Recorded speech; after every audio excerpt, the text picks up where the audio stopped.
Hello दोस्तों, कैसे हैं आप लोग।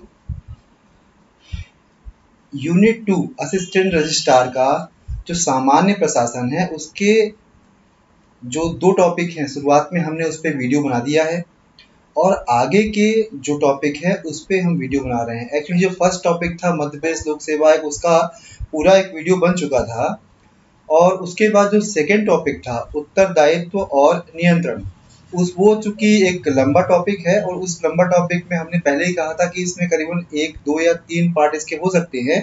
तो आज हम लोग इसके आगे हम लोग शुरू करेंगे, जो पिछले वीडियो में हमने बताया था उसके आगे से शुरू करते हैं। देखिए, उत्तरदायित्व एक सामान्य स्थिति में हमने बताया आपको वो क्या होता है।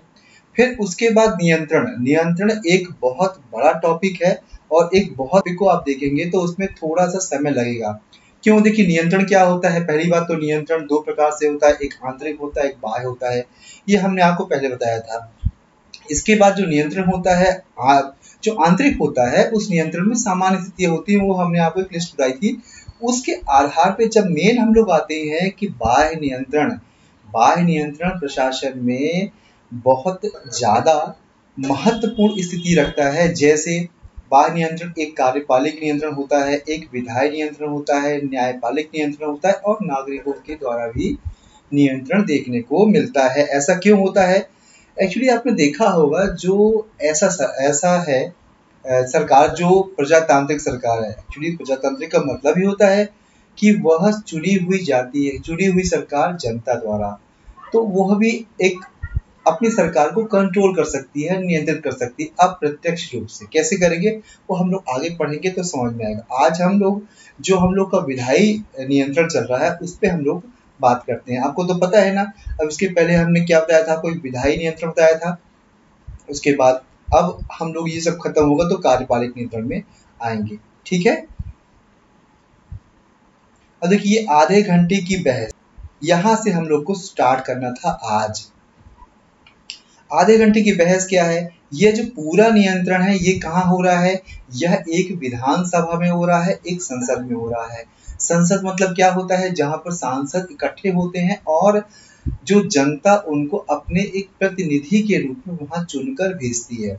और ये जो सांसद होते हैं पूरी जनता का प्रतिनिधित्व करते हैं, इसलिए जो भी कंट्रोल होगा उस कंट्रोल के आधार पर हम लोग ये समझेंगे कि सही मायनों पे यह नियंत्रण किस प्रकार से होता है। तो वहां पर संसद होती है, संसद की कार्यवाही चल रही होती है और कार्यवाही की में किस किस प्रकार से नियंत्रण हो रहे हैं वो हम लोग पहले पढ़ चुके हैं और उसी के क्रम में हम लोग आगे बढ़ते हैं। आधे घंटे की बहस। देखिए, जब कोई सार्वजनिक महत्व का कोई मामला शुरू होता है तो उस शुरू होने पर जिस पर पहले ही काफी बहस हो चुकी हो, उसके उत्तर को तथ्यों के आधार पर स्पष्टीकरण की जरूरत हो, इस तरह के बहस के लिए क्या होता है? सप्ताह में कितने दिन? सप्ताह में 3 दिन। कितने दिन? सप्ताह में 3 दिन दिया जा सकता है। किसके द्वारा? अध्यक्ष के द्वारा। तो अध्यक्ष सदन के समक्ष कोई विधिवत प्रस्ताव नहीं लाया जाता या मतदान नहीं होता है। ये क्या हो गया? आधे घंटे की बहस। घंटे की इसमें 3 बातें याद रखिएगा। पहले, सप्ताह में 3 दिन का समय होता है, अध्यक्ष क्या उसकी परमिशन देते हैं और जिसमें पहले बहस हो चुकी होती है। ठीक है, चलिए अब नेक्स्ट करते हैं हम लोग।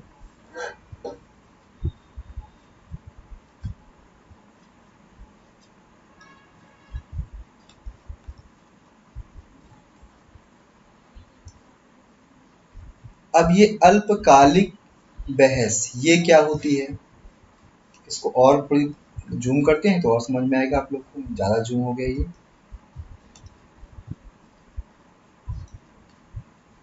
ठीक है। अल्पकालिक बहस क्या है? इसमें 2 घंटे की बहस, इसको क्या कहते हैं? 2 घंटे की बहस भी कहते हैं। लिखा हुआ 2 घंटे की बहस भी कहा जाता है क्योंकि इस प्रकार की बहस के लिए 2 घंटे से अधिक का समय नहीं दिया जाना चाहिए, इसलिए इसको 2 घंटे की बहस भी कहते हैं या अल्पकालिक बहस कहते हैं। इसमें क्या होता है? इस तरह की बहसों के लिए अध्यक्ष सप्ताह में 2 दिन, कितने दिन? 2 दिन का निर्धारण करता है। संसद में कोई ना कोई औपचारिक प्रस्ताव लाया जाता है और ना ही इसमें मतदान होता है। मतलब जब ये चल रहा होता है तो कोई भी फॉर्मल प्रपोजल नहीं लाया जाता और ना ही इस पे मतदान होता। यह युक्ति 1953 चली आ रही। कब चली आ रही है? 1953 में।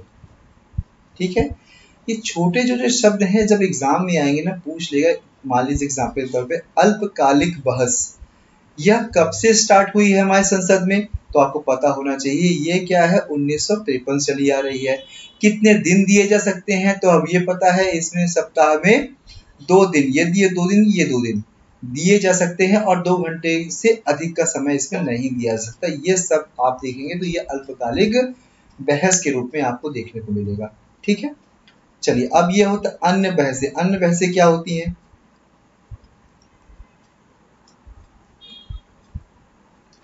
अन्य बहसें देखेंगे तो जो ऊपर उल्लेखित बहसों के साथ साथ अनेक, साथ साथ लिखा है, ठीक है ना, साथ साथ अनेक अन्य अवसर भी मिलते हैं जिनमें से प्रशासन को ये चौकन्ना है। क्या है ये? चौकन्ना और बयान लेने और आलोचना करने के लिए क्या होते हैं? बहस कर सकते हैं। क्या है ये? बहस है, सा है ये, ठीक है ना, बहस है, कर सकते हैं। ये अवसर निम्न कौन कौन से हैं? पहला है राष्ट्रपति का जो उद्घाटन भाषण होता है, पहला ये ऑप्शन हो गया। दूसरा क्या हो गया? कानून बनाने के लिए अनेक विधेयकों को प्रस्तुत करते समय अर्थात विधान पर बहस होगा। और तीसरी क्या है आपकी? सामान्य सार्वजनिक हित के मामलों पर प्रस्ताव प्रस्तुत एवं पारित करने का समय। 3 प्रकार की बहस है। सामान्य रूप से आप इसको केवल समझ सकते हैं, जिससे आपको बेहतर तरीके से समझ में आएगा। एक बार आप रीडिंग कर लीजिएगा, आप शॉर्ट नोट्स बनाइए। देखिए हम आपसे बार बार कहते हैं कोई भी आप नोट्स बनाइए वो बहुत आराम से और अपने खुद के नोट्स होने चाहिए। यदि आप ये सोचेंगे कि खुद के नोट्स नहीं है, हम केवल नोट से पढ़ लेंगे, तो नोट से कितने भी अच्छे नोट्स हो, आपके खुद के बनाए नोट से बेहतर नहीं हो सकते। आप अपने खुद के नोट्स बनाइए। उन नोट्स में आप जो हमारे वीडियो देख रहे हैं आप इससे नोट कीजिए, आप दूसरे वीडियो देख रहे हैं उससे भी उसी जगह पे आपको लगा कुछ अपडेट है, नोट कर लीजिए। यदि आपको कहीं और बुक मिल रही है, यदि आपको कहीं नोट्स मिल रहे हैं, तो आप उससे एक संग्रहित रूप से आप इकट्ठा करेंगे तो आपको एक पूरा व्यवस्थित रूप से आपको पूरा एक मैटर मिल जाएगा। और जो वो मैटर मिल जाएगा, यही मैटर आपके एग्जाम के टाइम बहुत जल्दी रिवीजन कर पाएंगे। एक दिन में 10 बार रिवीजन कर पाएंगे और आपको पता होगा ये यहाँ लिखा हुआ है। नहीं तो मान लीजिए एक टॉपिक आप किताब से उठा रहे हैं, एक टॉपिक आप नोट से उठा रहे हैं, तो इससे क्या होगा? इससे बहुत बेहतर आप रिवीजन नहीं कर पाएंगे। प्लीज इस बात को बहुत ध्यान रखिए कि आपको खुद के नोट्स बनाने हैं और बेहतर तरीके से आपको बनाने हैं। ठीक है, अब देखिए ध्यानाकर्षण प्रस्ताव, ये क्या होता है? एक प्रकार से ध्यानाकर्षण सार्वजनिक महत्व के किसी मामले पर मंत्री का ध्यान खींचने के लिए नोटिस संसद के सांसद द्वारा प्रस्तुत किया जाता है। इसका प्रयोजन उस मामलों पर मंत्री से आधिकारिक वक्तव्य लेना भी है। शून्यकाल की तरह संसदीय कार्यविधि में यह भारत की ही देन है। 1954 से अस्तित्व में आई। कब से आई? 1954 में अस्तित्व से आई। परंतु शून्यकाल के विपरीत इसका उल्लेख कार्यविधि के नियमों में है। देखिए शून्यकाल और ध्यानाकर्षण, इन दोनों में क्या अंतर है? शून्यकाल का कहीं भी जिक्र आपको नहीं मिलेगा, लेकिन ध्यानाकर्षण का जिक्र आपको कार्यविधि में मिलेगा। और 1954 में अस्तित्व में। 2 इसके बहुत ही अच्छे ऑब्जेक्टिव क्वेश्चन बन सकते हैं। इस बात को भी आप एक नोट करिएगा अपने नोटबुक में, तो आपको रिवीजन करने में आसानी होगी। दूसरा है स्थगन प्रस्ताव। स्थगन क्या होता है? नाम से ही आपको लग रहा है स्थगन। संसद में सार्वजनिक हित के अत्यावश्यक मामलों पर सदन का ध्यान आकर्षित करने के लिए इसको प्रस्तुत किया जाता है। इसको स्वीकार करने के लिए देखो 50 सदस्य कितने होने चाहिए? कम से कम 50 सदस्यों का समर्थन आवश्यक होता है। क्योंकि यह सदन के सामान्य काम में बाधा डालता है, अतः इसको असाधारण उपाय भी कहा जाता है। इसके लिए इसमें सरकार की निंदा का तत्व होता है। अतः इस युक्ति का प्रयोग करने की अनुमति राज्यसभा में नहीं है। स्थगन प्रस्ताव बहुत अच्छा प्रस्ताव, आपको याद कर सकते हो, इम्पोर्टेंट भी है एग्जाम पॉइंट ऑफ व्यू से। इसमें 50 सदस्य कम से कम चाहिए, कितने चाहिए? 50 चाहिए आपके। और ये राज्यसभा में नहीं होता, राज्यसभा में ये नहीं होता है, केवल किसमें होता है? लोकसभा में होता है। ठीक है, हम लोग आगे आते हैं।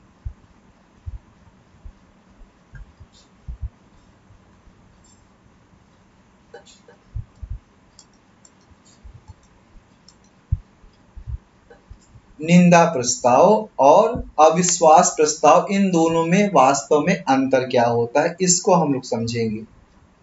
ठीक है, देखो जो निंदा प्रस्ताव है, निंदा प्रस्ताव में क्या होता है? इसमें लोकसभा में अंगीकृत किए जाने के कारणों का उल्लेख होना चाहिए। मतलब लोकसभा क्यों अडॉप्ट करेगा, इसका कुछ ना कुछ कारण होना ही चाहिए। बल्कि जो अविश्वास प्रस्ताव है उसमें अंगीकृत किए जाने का कारण बताने की जरूरत नहीं है।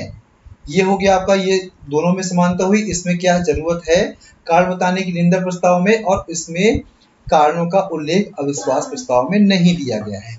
ठीक है, फिर उसके बाद देखिए, आप देखेंगे दूसरा पॉइंट क्या है?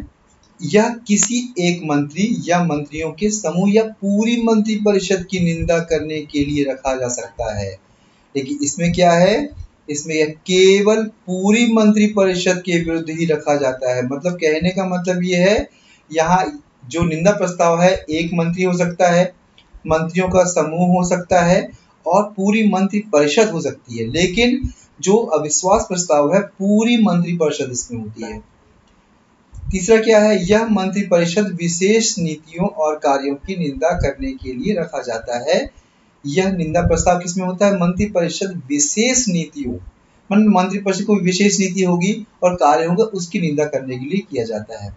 लेकिन इसमें क्या होता है? यह मंत्रिपरिषद पर लोकसभा के विश्वास का पता लगाने के लिए कि वास्तव में जो मंत्रिपरिषद है विश्वास प्रस्ताव में है कि नहीं है। माने इसमें ऐसा तो नहीं बहुत सारे विधायक छोड़ के चले गए, सॉरी सांसद चले गए हों, पाला बदल लिया हो, विश्वास नहीं हासिल कर पा रहे, तो ये विश्वास का पता लगाते हैं अविश्वास प्रस्ताव और निंदा प्रस्ताव, उनके कार्यों को। ठीक है, चौथा क्या है आपका? लोकसभा में इसके पारित होने की स्थिति में मंत्रिपरिषद को पद से त्याग पत्र देने की आवश्यकता नहीं होती। क्या होती है? आवश्यकता नहीं होती। जबकि इसमें क्या हो? त्याग पत्र देना आवश्यक होता है। यदि यह पारित हो गया लोकसभा में तो क्या होगा? पूरी सरकार गिर जाएगी अविश्वास प्रस्ताव में, और इसमें यदि निंदा प्रस्ताव में हुआ तो इसकी आवश्यकता नहीं पड़ती है। ये क्लियर हुआ? इन कारणों को बहुत ध्यान देखिए। जब अब जो पैटर्न आएगा एग्जाम का, वो फैक्ट बिल्कुल भी नहीं आएगा, वो बहुत तरीके से घुमा के क्वेश्चंस पूछे जाएंगे। इस बात को ध्यान रखिए, जिससे आपको ये समझ में आना चाहिए कि कॉन्सेप्ट क्लियर होगा। देखिए हम जो बता रहे हैं वो हो सकता है आपको बोरिंग लग रहा हो सकता है आपको बोरिंग लग रहा हो, लेकिन ये चीजें आपको इतनी बेहतर तरीके से सब फैक्ट आपको मिल जाएंगे, जिससे आप कोई भी चीजें क्वेश्चंस आए तो उसको आप बहुत अच्छे से 95% से ज्यादा क्वेश्चंस को बहुत विश्वास पूर्वक, बहुत कॉन्फिडेंस पूर्वक आप अच्छे से कर सके। ठीक है, इसका उद्देश्य केवल यही है। तो प्लीज आप इस, बाकी टॉपिक बहुत कम है, ये टॉपिक बहुत बड़ा हुआ है। बजट प्रणाली, ये क्या है? प्रशासन पर संसदीय नियंत्रण रखने का यह सबसे महत्वपूर्ण तरीका है। बजट मतलब देखिए, आप भी जानते हैं एक बहुत बड़े थिंकर्स हैं, उन्होंने क्या है, बजट को, वित्त को प्रशासन का रक्त कहा है। जिस प्रकार मनुष्य में रक्त बहुत आवश्यक होता है जीवन के लिए, उस प्रकार बजट मतलब वित्त भी बहुत आवश्यक होता है प्रशासन को सुचारू पूर्वक चलाने के लिए। तो ये समझिए, बजट प्रणाली भी बहुत बेहतर तरीके से क्या कर सकते हैं? नियंत्रण कर सकते हैं। जो पैसा आया, कहाँ आया, जिस मद के लिए आया, क्या उसमें खर्च हुआ, ये सब चीजें आपको बजट प्रणाली में देखने को मिलेंगी आगे, जो हम लोग आगे पढ़ेंगे। ठीक है,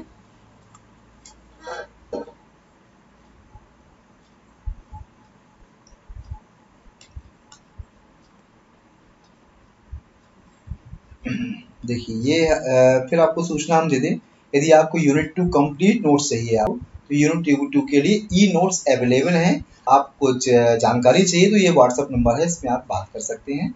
पूछ सकते हैं, तो इसकी जानकारी मिल जाएगी। ठीक है, चलिए अब हम आगे बढ़ते हैं।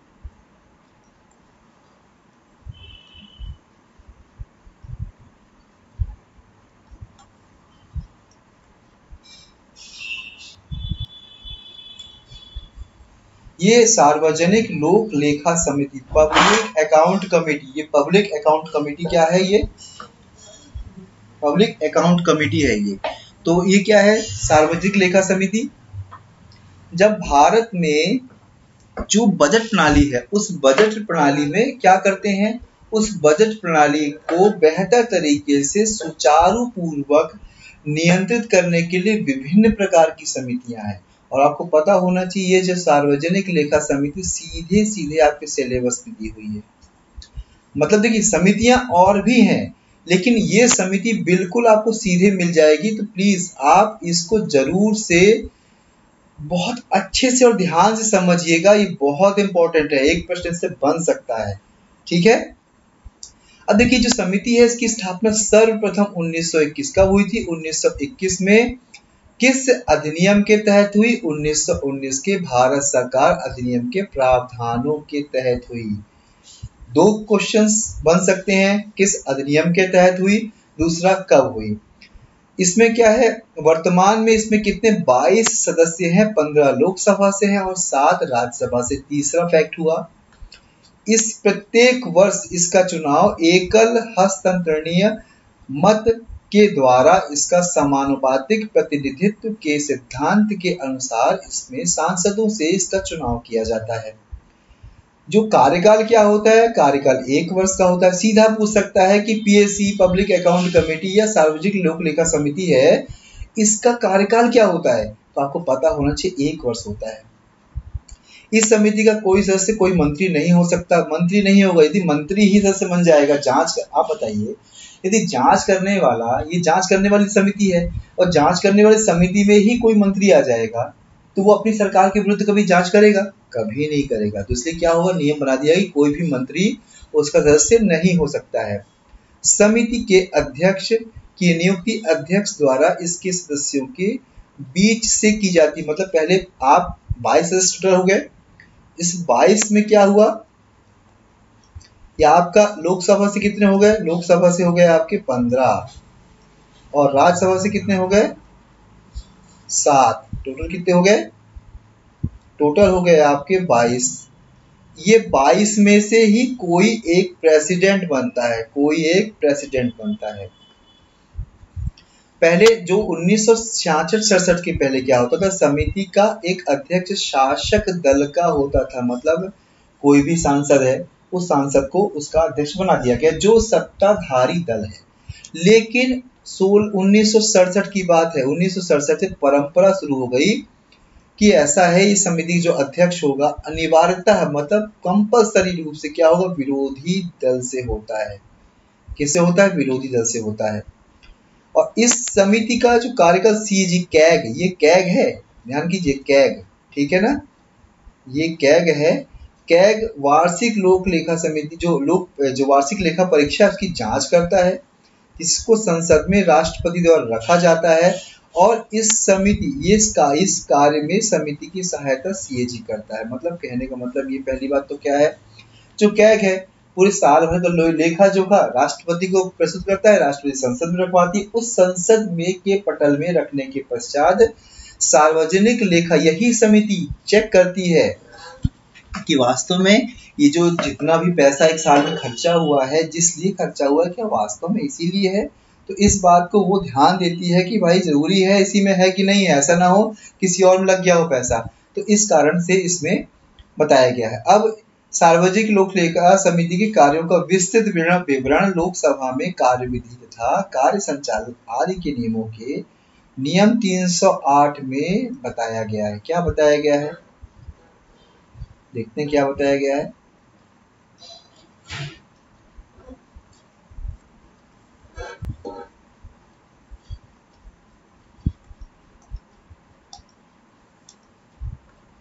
देखिए क्या क्या करता है ये।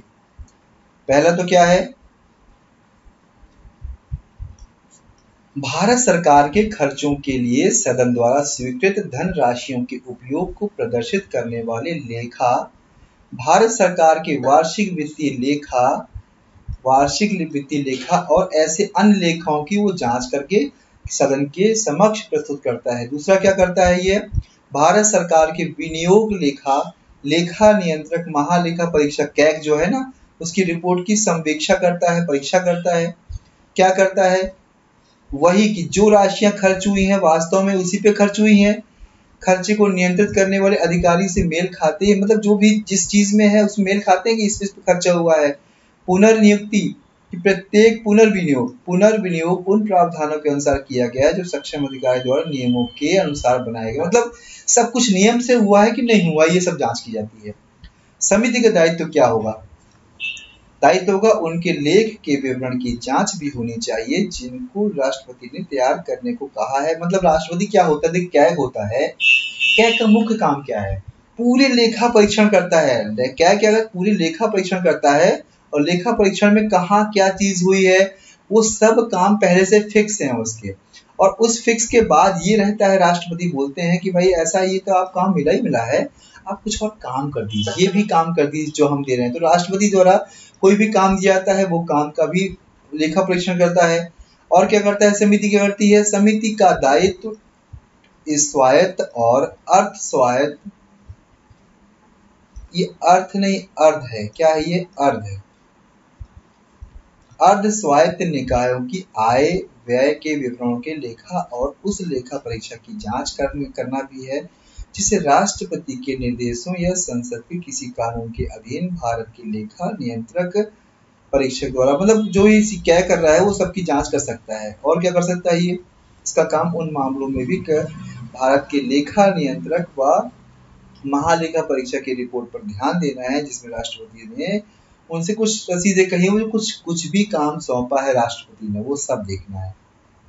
समझ में आ गया आपको, मतलब जो भी राष्ट्रपति सौंपेगा काम वो करना है और जो बैलेंस दिया गया है वो काम वो सब अच्छे से करना है, और जिस तरह से जिस मद में खर्च होना चाहिए उसमें खर्च हुआ है कि नहीं इस बात को भी ध्यान देना है। ठीक है, क्लियर हुआ आपको।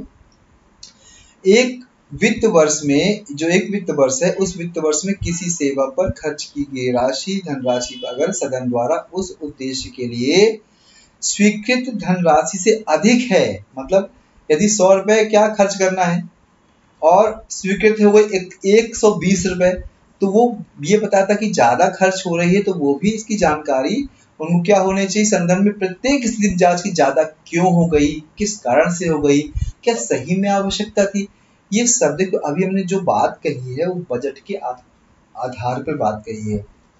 बजट भी एक नियंत्रण का तरीका है। जैसे आप घर में कोई भी काम कर रहे हैं, आप अनियंत्रित हैं, यदि आप अनियंत्रित हैं और उसके बाद ये कहा जाएगा कि ऐसा करो, आप पैसा ही आपका हम कम कर देंगे, ध्यान कहाँ जाएगा, अरे हम गलती करेंगे तो हमारा क्या करेंगे, पैसा इन लोग काट देंगे, तो इससे हम नियंत्रित हो जाएं, तो वो भी एक कारण है। ठीक है, अब देखिए अशोक चंदा की एक समिति बनाई थी, उन्होंने कहा अनेक वर्षों के दौरान समिति ने पूर्ण रूप से उन प्रत्याशाओं को पूरा किया है, सार्वजनिक खर्चों पर नियंत्रण के मामले में प्रभावशील शक्ति के रूप में विकसित होना चाहिए। दावा किया जा सकता है कि सार्वजनिक लोक लेखा समिति स्थापित परंपराएं और विकसित परिपाटियां संसदीय जनतंत्र की सर्वोच्च परंपराओं से मेल खाती है। ठीक है, और क्या है इनका काम,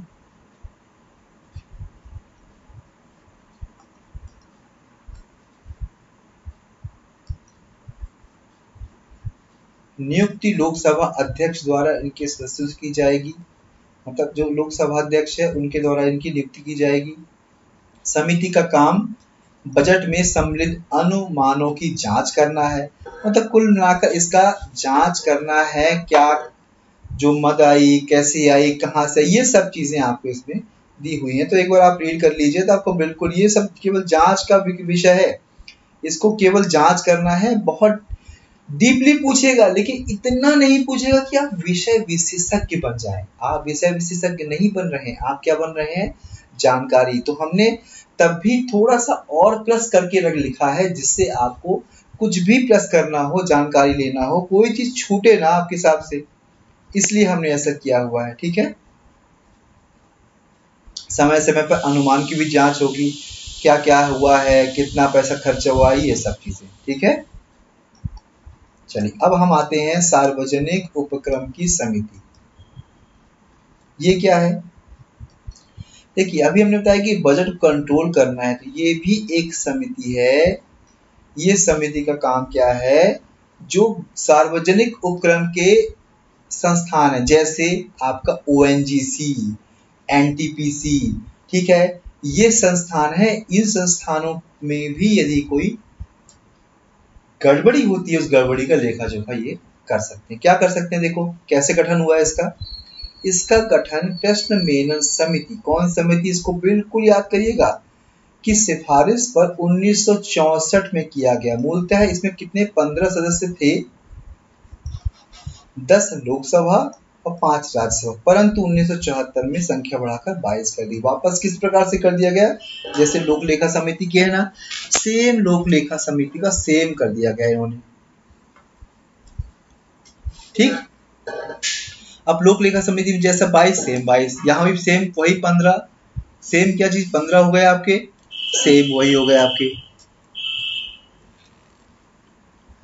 और राज्यसभा, इसका इनका निर्वाचन प्रत्येक समानुपातिक प्रतिनिधित्व के सिद्धांत के अनुसार संसद द्वारा, वर्ष वही सेम है, वर्ष का क्या है, 1 साल कार्यकाल हो गया इसका।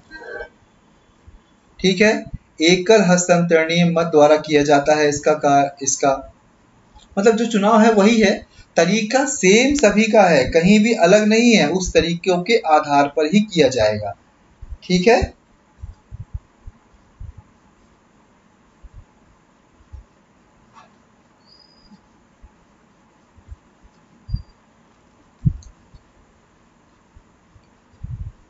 अतः सभी दलों को यथोचित प्रतिनिधित्व मिलता है। मंत्री को समिति का सदस्य नहीं चुना जा सकता। समिति के अध्यक्ष की, देखो जो समिति है उसके अध्यक्ष की नियुक्ति इसके लोकसभा द्वारा चुने गए सदस्यों के बीच से ही स्पीकर करता है। मतलब जो समिति का अध्यक्ष होगा उसी अध्यक्ष के द्वारा है। समिति का जो अध्यक्ष होगा वो कहां से होगा? समिति का अध्यक्ष जो लोग होंगे 15 उसी में से चुना जाएगा। ठीक है, लेकिन ये बहुत इंपॉर्टेंट बात है, राज्यसभा से निर्वाचित सदस्य को अध्यक्ष नियुक्त नहीं किया जा सकता।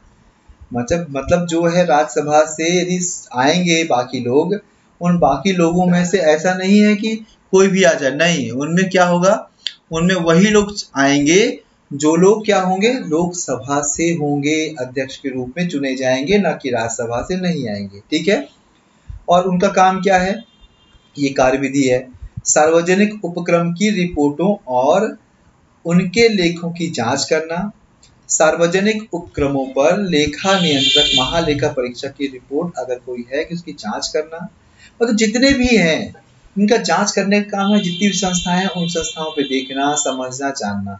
ठीक है, क्लियर हो गया आप लोग को? अब हम लोग आगे बढ़ते हैं।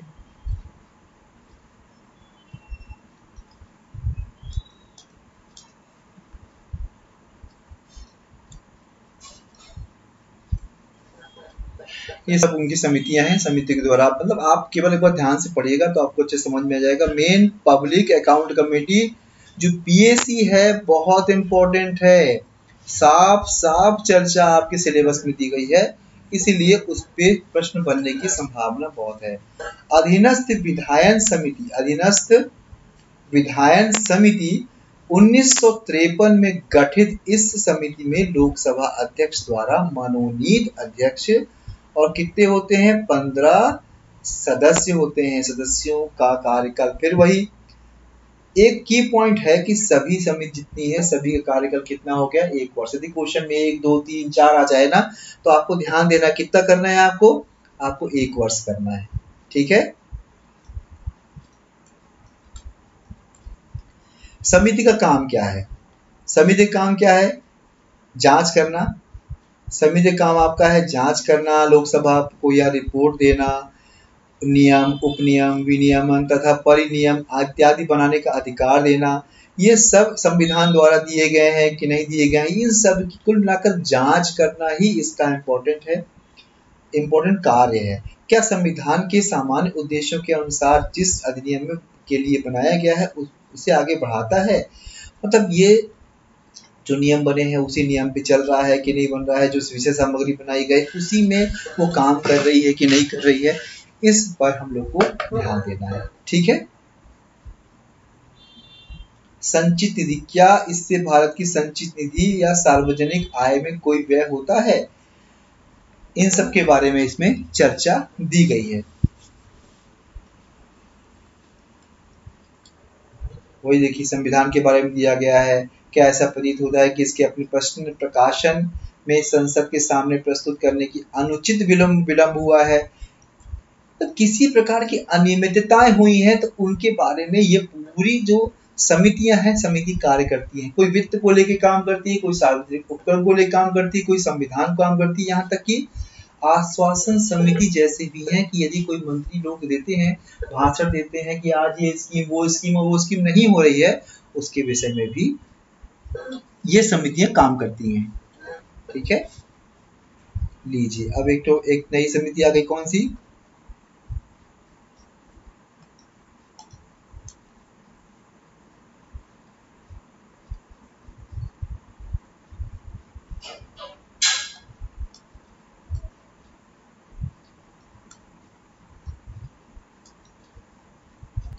ये है आश्वासन समिति। ये क्या होती है?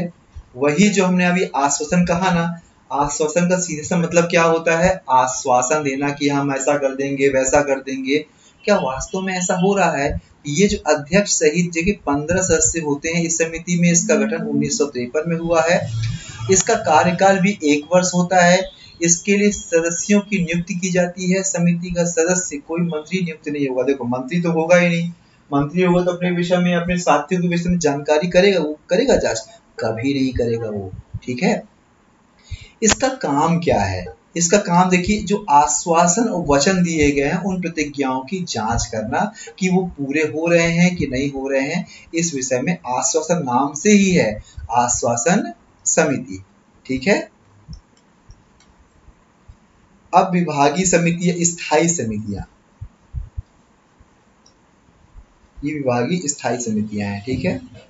1993 में 17 विभागों से संबंधित स्थायी समितियों का निर्माण। देखिए ये चैप्टर थोड़ा सा बोरिंग लग रहा होगा आपको, बिल्कुल, यदि आपने बहुत इंटरेस्ट से नहीं पढ़ा तो आपको बिल्कुल बोरिंग लगेगा, लेकिन आप ये समझिए सेकेंड यूनिट में बहुत सारे, यदि 10 प्रश्न आएंगे तो उसमें से 2-3 संभावना पूरी इस टॉपिक से है। बाकी टॉपिकों से 6-7 प्रश्न आएंगे, लेकिन 3, हमें लगता है 3 प्रश्न कम से कम इस टॉपिक से आना ही चाहिए। उत्तरदायित्व और नियंत्रण, विधायी नियंत्रण, कार्यपालिका नियंत्रण, न्यायिक नियंत्रण, इन सबको आप देखेंगे तो सब में आपको ये मिलेगा।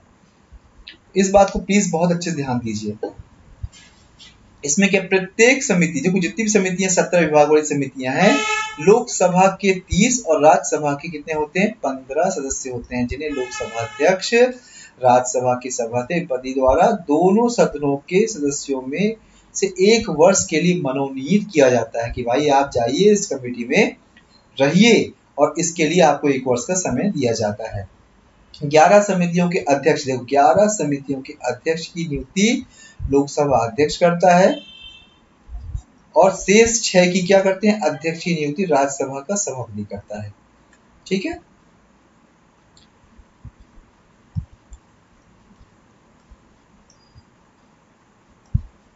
ये काम क्या है?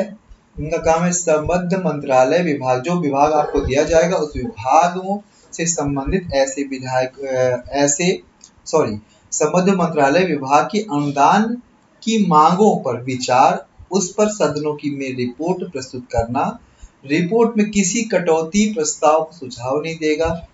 संबद्ध मंत्रालय जो है उसमें विभाग संबंधी ऐसे विधेयकों की जांच करेगा, इसमें जो राज्यसभा के सभापति या लोकसभा अध्यक्ष द्वारा समिति को सौंपा गया है। फिर नेक्स्ट क्या है आपका? राज्यसभा सभापति या लोकसभा अध्यक्ष द्वारा सौंपे जाने की स्थिति में राष्ट्रीय दीर्घकालीन मूल प्रलेखों पर विचार करना तथा उन पर रिपोर्ट तैयार करना। इन समितियों के कार्यों पर निम्नलिखित सीमाएं होंगी, सीमाएं कुछ दी होंगी इसमें। देखिए सबसे जो समितियां, उन समितियों मेन चीज क्या करनी है आपको, मेन चीज ये देखनी है आपको कि वह कब बनी, उसकी संरचना क्या है। संरचना के बाद आप देखेंगे उसमें क्या अध्यक्ष कब होता है, उसका कार्यकाल होता है, मोस्टली है।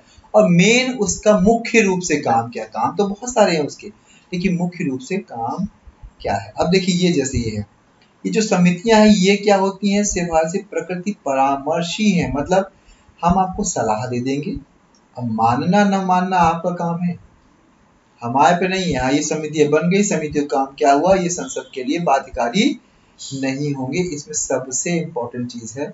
बाकी क्या है, जो कार्यविधि है वो तरीका वही तरीका है, सदनों में बजट पर सामान्य चर्चा होगी, दोनों सदन स्थगित कर दिए जाएंगे। ये सब चीजें छोटी छोटी चीजें हैं जो आप एक बार रीड करेंगे तो आपको बहुत अच्छे से क्लियर। बाकी मेन कब बनी, कितने लोग हैं, कि राज्यसभा से कितने, लोकसभा से कितने, कितने साल तक आते हैं, अध्यक्ष नियुक्ति कौन करता है और किस सन में बनी, वो मुख्य कार्य क्या है, ये सबसे इसमें इंपॉर्टेंट है। ठीक है,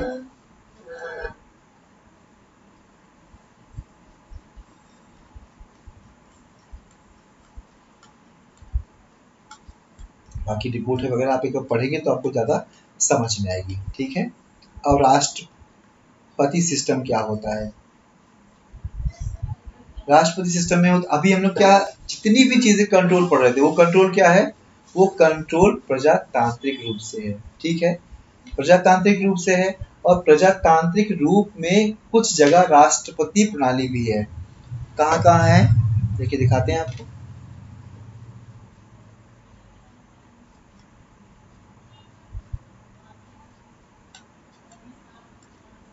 देखो ये देखो, प्रशासन पर विधायी नियंत्रण की पद्धति राष्ट्रपति प्रणाली की सरकार संयुक्त राज्य कहाँ पे है, यूएसए में है। कहाँ पर है, यूएसए में है। संसदीय प्रणाली की सरकार भारत और ब्रिटेन से भिन्न होती है, केवल उसमें अंतर बताया गया है कि वहां पर क्या होता है, इस तरह से नहीं होता है। सर्वेसर्वा राष्ट्रपति होता है, वो भी चुन के आता है, लेकिन उस पर अधिकार ज्यादा होते हैं। यहाँ पर क्या होता है, उतने अधिकार यहाँ पर आपको देखने को उसकी अपेक्षा, यूएसए की अपेक्षा ज्यादा ही मिलेंगे आपको, केवल अंतर बताया है, इसलिए इसको सीधे आगे बढ़ रहे हैं।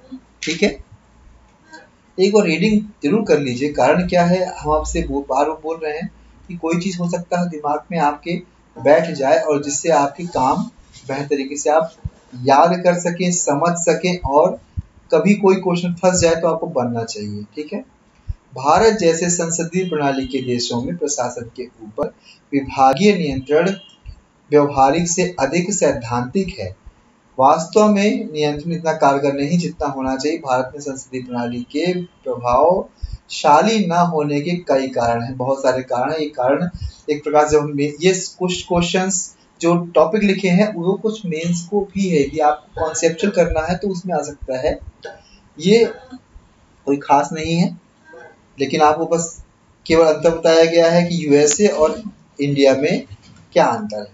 ठीक है,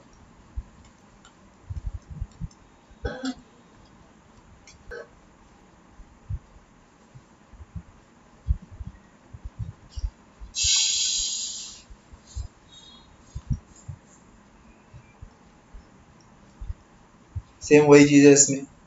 ठीक है ना, अब देखिए फिर वही हमने बोला है आपको, यदि आप गूगल मीट में पर्सनल मेंटरशिप चल रहा है, लाइव क्लासेस चल रही हैं, और यदि आप जुड़ना चाहते हैं तो लाइव क्लासेस के थ्रू आप जुड़ सकते हैं। गूगल मीट के माध्यम से वर्चुअल क्लास रहेगी, पूरे डाउट्स क्लियर होंगे और पूरी यूनिट 2 कंप्लीट कराई जाएगी विथ ई नोट्स।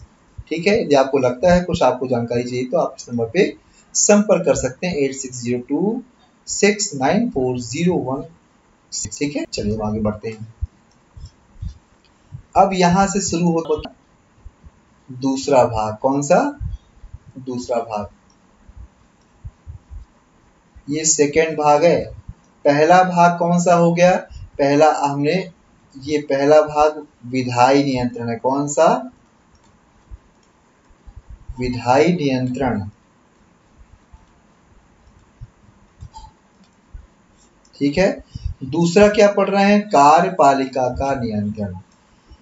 विधायी जो कानून बना रहे हैं उन पर नियंत्रण कैसे होगा, ऐसे होगा जो अभी हमने पढ़े। अब कार्यपालिका पर नियंत्रण वो क्या है, कार्यपालिका का नियंत्रण का अर्थ पहले समझिए।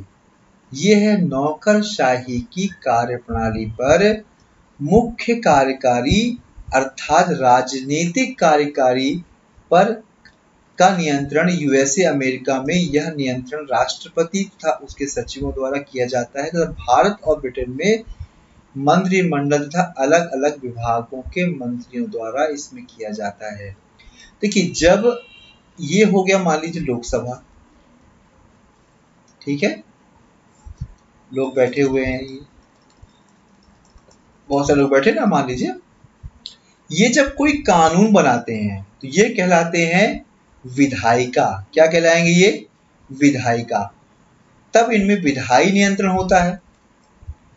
यही लोग किसी विभाग, जितने भी नौकरशाही, मान लीजिए कोई रक्षा मंत्रालय है, रक्षा मंत्रालय में बहुत सारे सचिव होंगे, अपर सचिव होंगे, बहुत लोग होंगे, तो वो जब क्या होगा, उन पर नियंत्रण होगा। और कोई एक मिनिस्टर, मान लीजिए कोई एक मिनिस्टर उस पे हेड बनता है, मतलब ये शिक्षा मंत्री है, ये एचआरडी मंत्री है, ये फलाने मंत्री है, तो वो मंत्री उस समय क्या कहलाएंगे, कार्यपालिका का हेड। मतलब उस समय कार्यपालिका के हेड के रूप में काम करेंगे, और जब यहाँ लोग कानून बनाएंगे तो वो विधायिका के रूप में कार्य करेंगे। मतलब डबल डबल काम करते हैं। ये काम कितना करते हैं वो भी आप लोग जानते हैं, ठीक है। लेकिन जो संविधान में दिया है, हम लोग संविधान के आधार पर हम लोग देखेंगे कि